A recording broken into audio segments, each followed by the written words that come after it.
Hi, everyone. I'm Steve Schaeber from MACS. And I'm Jerry Lemon with MACS. And today we are at TMC 2024. It's the Technology and Maintenance Council of the American Trucking Association. And we're at their annual spring meeting in New Orleans at the Convention Center in Louisiana. So we came out here to participate in the study groups and the task forces, and of course to check out the trade show. So we're going to be doing that in a little bit today. But Jerry, I wanted to find out, what are you looking forward to seeing here at TMC?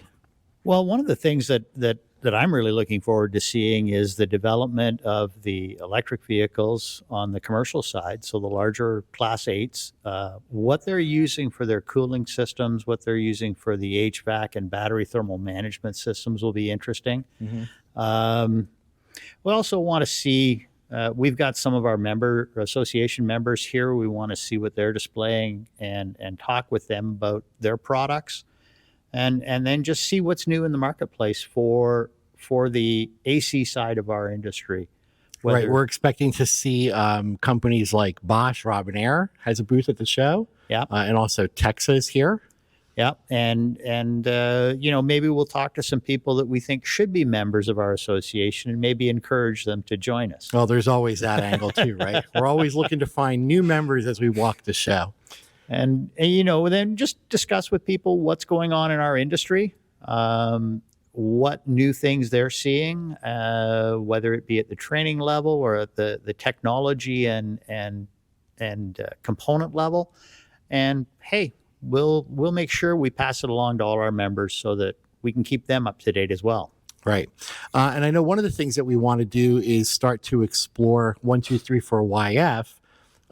For being used in Class 4 through 8 vehicles. So we already have approval through EPA, through their SNAP program. As everyone knows, right, we're using it in passenger cars and light trucks. It's already been approved in Class 2B and 3 vehicles, so there's medium duty. But we've never used it in 4 through 8 yet, although the SNAP application has been submitted. Right, and there's no reason that it won't come to pass.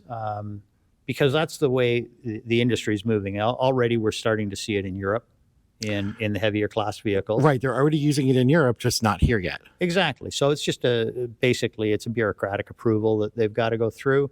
We're going to see it. It's coming. We have to adapt for it, and we've got to prepare for it.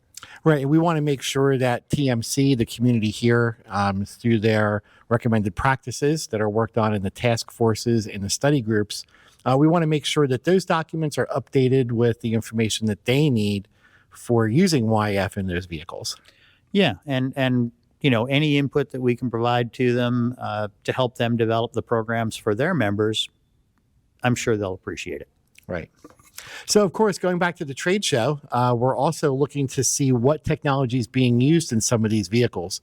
And I know from experience coming to TMC the last several years, there's always a lot of electric trucks. So I know that's something that you have a lot of experience with. I've been dealing with electric trucks at the commercial level for a few years now, and it'll be interesting to see how other companies are approaching the same issues that my clients are seeing and that we're seeing across the industry in the EV market for commercial vehicles. There are any number of ways to get to the same end product, and eventually it'll shake out and we'll find out what is the best for our applications. Right. So, I mean, without getting into specifics, of course, and with names of companies, can you just describe what type of system briefly is being used in the systems that you're working on, and going a little bit further, what you're thinking you may find on the trade show floor?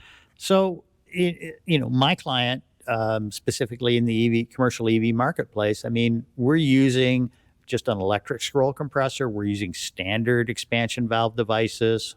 We're using a standard cabin HVAC system, and we're using a braze plate chiller heat transfer device to basically cool the coolant that we're using to keep the batteries in the temperature range they like.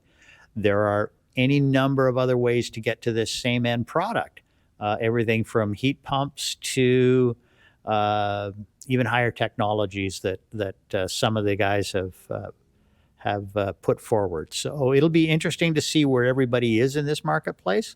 whether they're running fuel cell electric, whether they're running battery electric, whether they're running a hybrid system. And we all have batteries. We got to keep them cool or keep them warm depending on the climate. So it'll be interesting to see how people get there. Right. And I'm sure that we're going to see examples of all those different methods when we check out everything at the trade show. So, all right, cool. Well, thanks everyone for hanging out with us. Again, I'm Steve Schaeber from MACS here at TMC 24 with... And Jerry Lemon with MACS. And yeah, we'll see you in the future. That's right. See you soon. Don't forget to give us a thumbs up, and also please subscribe to get notified of future episodes. And we'll see you next time.